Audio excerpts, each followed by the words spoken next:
Welcome, everyone, to another episode of Wealth Architecture. I'm your host, Jason Safford, founder and CEO of Exceptional Results Now, and I'm here with my co-host, Bruce Wernick of Wernick Financial Services.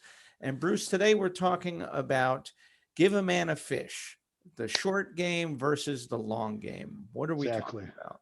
So many times people are worried about, we talk about um, helping people out, helping yourself out. And, as we were just talking about things that happen to one another, to each other. And it's more important the old adage of, give a man a fish, he eats for a day, teach a man to fish, they eat for life.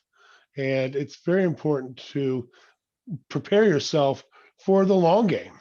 We want to make sure the things that we're doing today, how is it going to translate down the road? Um, Many times people are always worried about what I got to take care of today, and that is important. We got to take care of things today. We got to make sure that what we're doing today translates into a better tomorrow, and that's So, basically what it is, yeah, in my so opinion. so so so listening to you, obviously, the idea of teaching someone something or teaching yourself something, you know, it could have a greater impact on not only yourself, but other people in the future, is what I hear you saying. And additional to that, how does self development in terms of wealth really play into this idea of being patient and, you know, everybody wants everything now. Everybody wants the instant gratification now. Exactly, and that's But that's the patience is what can get you real results. right, and So that's so tell me more about that. so it you have to the patience that you're talking about. We have to sit tight and knowing that what's going to happen, what we're doing today. You have to have confidence and conviction of what you're doing, um, because if let's talk about, for example, the stock market or even your 401k. When you're putting money into the stock market, unless you're a day trader, and there are very few very successful day traders out there, um, they're in it and they're out. They're in and they're out, and that's their long game, is to know when to come and go out. But for someone, the everyday person, we need to know we put our money in, and we have to let it just work for itself. Um, you can't just go in for it. Your 401k, you're not going to put money in and say, okay, I'm taking it out now. That's one reason why, the IRS and the government, when you put money into these tax deferred vehicles, you have to take it out. And you take the money out, okay, it's time to be taxed on it. So that's why um, the government's helping you and hoping that you do really well with it, and that's their long game, Right. so that when you take it out, there's going to be the tax. Now, there's other things out there that the same things that you can do, but when you take that money out, and this is the long game that you need to be playing on for yourself, is how are you going to benefit, and not somebody else, and not the government. So if I understand this, what you're saying is that IRAs and 401ks are really vehicles that help the government to a certain degree more than they help you, because the government gives you a short-term tax deduction on an annual basis, but on the long term, when you pull money out of those vehicles, you have to pay the government for all Mhm. of those tax Gains. gains. And the problem is, for you at the end, when you're taking that money out, you're getting taxed at a higher level than anything that you got in terms of a deduction today. Right. And some will argue that you're really not getting taxed higher because your income's not as high as. But if you're living in the means that you were when you were in one of your, if you're living at a means that you had when you were putting the money away, people tend to want to keep that sort of comfort level. Even though you're not working, you have other things working for you, other investments, everything's coming in. So your tax bracket, they used to say your tax bracket's going to be at a different tax bracket when you're not working. Well, the truth of the matter is, tax brackets have gotten bigger, and while you're not necessarily working, that you're still in the same tax bracket. So Well, that's where the tax is going to come in. the better you do, don't you pay more taxes? You do, You have a but higher when you tax bracket? correct, but when you're taking that money out, people say, "Well, I'm not going to be earning as much because of my income because I'm not working." So even though you're not working, you're still in the same tax bracket because the tax brackets there used to be 12, 15 tax brackets back in the 80s. Nowadays there's maybe 8, 6, and they're Right, even looking to limit the tax brackets because they're trying to make the tax brackets a wider range of area for you to get it into. right, So that argument I find to be not so accurate because of the fact that while you're not working, you're still in the same tax bracket. So when you right. go to take that money out when you're at a retirement age, because you're putting your money into an IRA or 401k, which are good things, and they're solid and they're good things to have, and they grow tax deferred. But when you take that money out, it's going to be taxed. Now, So let me ask you this. So if you're to compare a insurance policy correct, that you would put money into and you get no deduction, but at the end you have a cash value that's completely tax free. And correct. you were to compare that with an IRA or a 401k, what I mean, obviously, at the end, because you get no taxes on the cash value of the policy, whatever you take out is basically yours. It is. So what is the comparison? Is it that the 401k and the IRA could grow significantly more in value with that same amount of money, and that's what the sale is? Is that it's it's that much more attractive, or Well, it's basically the IRAs and the 401ks. They're all based upon they're based upon how market works and how the market's doing, or the investment vehicles that you put it into. Now, the insurance policies, there are those that are the cash value grows upon the dividends that are issued by the corporate the insurance company, or it's also they also have these carry company policies that have based upon the S&P and how the S&P has done. But the difference is there's in those policies there are floors put in to protect your cash value that it can't drop. IRAs, if the market tanks or 401k, the market tanks, you've completely lost your complete 401k because it's based upon how um, the investment vehicles are put in. right, the How many market people? performance? Right. So how many people you know in 2007, 2008 were about to retire and couldn't because of the crash, Hmm. because they had all their money put into a 401k or put into an IRA. Now, the beauty of putting into an insurance policy, it's a it's It's a a policy. Is guaranteed not rate of return, right? there are guarantees inside of it. Yeah. The growth is based upon what the dividend that's issued by the insurance company, or it's based upon how the S&P does. Now, the S&P is a better index to use as opposed to just a flat out equities, in my opinion. Um, there are those probably will say that uh, my stock portfolio will outperform anything out there. Well, Mhm. gross, yes, but if you take away the net return of it, you're taking away the the taxes you have to pay on it, the fees you have to pay on it, the commissions you have to pay on it. So yes, the stock market's performed by in the last 25 years. Let's say it's performed by growth by 8, 12, 15%. I get it, and I'll give you that. But once you take away all those fees, what's your actual take home? So it Well, goes down to a 4% return. right. So I was just about to say is that when you compare it side by side, what I hear you saying and what I understand now is that you're you're making a choice of consistency in insurance where it's an assured return and a guaranteed cash value. You make the payments. This is what you're going to wind up with. And the nice thing about it is that after 10 years, you don't have to do anything. So you make the payments for 10 years and then you have the guaranteed return. Whereas with your IRAs and your 401ks, you have to keep putting in money consistently, until Right. you retire, number one. And then it's always about market performance, which can go up and down. And that's the risk of the market. And you could put it into very reliable stocks and the market could still impact them, you I mean, know. look at some of your blue chip stocks from the last 25 years. Those aren't the stocks to be able to like your IBMs and your GM, or your stocks that are out there. They're not performing what they used to. Now look, you've got it's all the tech stocks. Those are the ones to really go into it.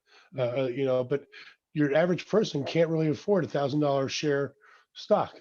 Yeah, So where else are you going to go for it? And we're talking about the long-term play on this.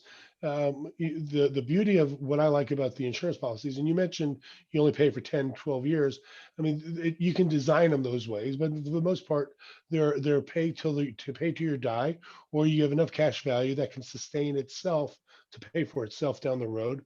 So you don't really have to pay out of pocket. hmm, Um, if you look at what's happening is basically you get this cash value that's accruing tax deferred, and when you pull that money out, it's tax free. So like to ask a lot of people, my clients, I say, do you like Roth IRAs? You know, if you sure, could, right. yes. So what's the problem with Roth IRAs? I don't see a problem. It's tax deferred growth. When you pull the money out, it's tax free. You're able to put in um, $6,000, let's say, a year. Hmm. Problem one. Let's say you have more money you want to put in. You can't. You have now someone who's makes $128,000 combined, husband and wife. You're not eligible for Roth IRA Hmm. because you're making too much money. So I can't really write this down, or this isn't something that's not compliant to say, but I'd like people to think about it. Let's think about Roth IRAs on steroids would be an insurance policy, Right, right. because you've got your death benefit, which is self-completing. You make sure that your policy is able to uh, cover it takes care of your loved ones. An IRA or your 401k, unless it's your spouse, it's taxable to somebody else. The death benefit is tax free potentially tax free to your beneficiaries. The cash value, if you use it while you're alive, is able to um, take out tax free. Your IRA, your 401k, when you take it out, you can't touch it till you're 59 and a half. And if you haven't touched it by the time you're 69 and a half, then the government's going to tell you you have to start You taking have to out, start taking it and they're out going to tell anyway. you how much you have to take out through your requirement, uh, um, your required distributions. Um, but if you start to take them out earlier, you're penalized. You can take money out of your insurance policy at any time. The It's a great way to really put money into something that's uh, protected, especially if you're a business owner. Money that goes inside your insurance policy is creditor proof in many states. Right. So And it also seems like the greatest value, the long-term design of your wealth with an insurance policy is the flexibility as well as the protection. So right, you're getting something that you're able to protect your assets and your loved ones, but you're also getting that flexibility that as life changes, it's there kind of as a backstop for you. exactly, and that's it's a great way to put it. Like that way, if any wild pitches get thrown at you, you've got that backstop to be there if when that catcher can't catch the ball. Right, So right. So, and it's in terms of financial planning, obviously, everybody comes at it from different angles, and we've talked in past episodes about the tools in the toolbox. So, what are some of the scenarios where this particular vehicle uh, could at the end or, at a later stage of your life really come in valuable based on a change in planning? well. Here's a couple of things. One is if there's an estate issue, you know, Okay. right now, as we speak, the federal estate exemption is about $26 million, husband and wife, 12, $11 million individually. Not that many people have that sort of estate. So you're pretty much covered on the estate issue. So you don't really need insurance. And insurance plays vital role in the estate planning aspect. Now, moving forward, and I mentioned this in other episodes too, with the current administration coming in, they're looking to lower that exemption, possibly to $5 million, maybe $3, $5 million. We don't know what it is, but there's talks of it coming up. And what's that going to do is that if you have an estate that is valued at that much, you're going to have some exposure. Now, the state that we live in New York, that that exemption is at 5 million. Uh, Sorry, what is it? It's $11 million, husband and wife. But what we have here in New York is the fiscal cliff. And what does that mean? It means that if you have $12 million, husband and wife, and $1, you get taxed back to $1. Wow. So they're going to tax you locally, statewise on that. So that's why we have to put this into planning on the long term. So we don't know what's going to happen down the road. Uh, they may remove the fiscal cliff. That's fine, and they may keep the federal exemption at $11 million. That's fine, but we don't know what's going to happen down the road. And if another administration comes in and they expand the exemption. That's why the planning of it has to take place today, Right. especially if you want to utilize the insurance aspect of it, because you don't know what your health is going to be like down the road. You may not qualify for it. Plus, you may not qualify for it, and your health may not be in a way that it's going to be too expensive for you down the road. Hmm. So that's why the sooner you address these issues and talk about them, the sooner it's going to cost you it's going to cost you less now for the long-term play that we talked about. So Right. this is what we're talking about down the road and talking about these things. So, from the standpoint of the policy at the end of your life, what if you don't need it anymore? What if your children are grown and you It's a don't good really have point. the protection that you? If you don't need, and there's, I'm glad you brought that up because I was going to bring this up. There's many other aspects up there. If you don't need the policy, there's a couple of things. You can just let it go. If you don't need the cash value in the permanent policy, if you don't need it out there, if you have a term policy that's just going to expire, there are companies out there that will come to you and say, let me help you with your medical expenses. Let me help you cover the need to get into a nursing home or a managed care facility. They will pay to buy that policy from you, give you that cash so that you can do what you need. And you're basically you could basically make back the premiums that you paid into it, and then you've got that money there to utilize as you need, whether it be health expense, nursing home, a health aid to come to cover it. Because a lot of times and people that I meet, they weren't prepared for this. Um, these weren't my clients to begin with, but a lot of people that I'm meeting with, they've got the policy. They don't have the estate issue. They don't have the cash value. They've taken loans out from before, and they didn't pay them back, and they don't have enough money to keep the policy going. Um, there are, like I said, these companies they have these hybrid purchases now that, well, let's say you need the money for the final expenses, but you need money for um, to cover these expenses, the health costs, the other issues that are coming up. Um, so they will buy you the policy and also give you part of the death benefit as well. On a gradual scale, they'll kind of work that out that way on how much they pay you. So there's various options of what you're doing with your policy.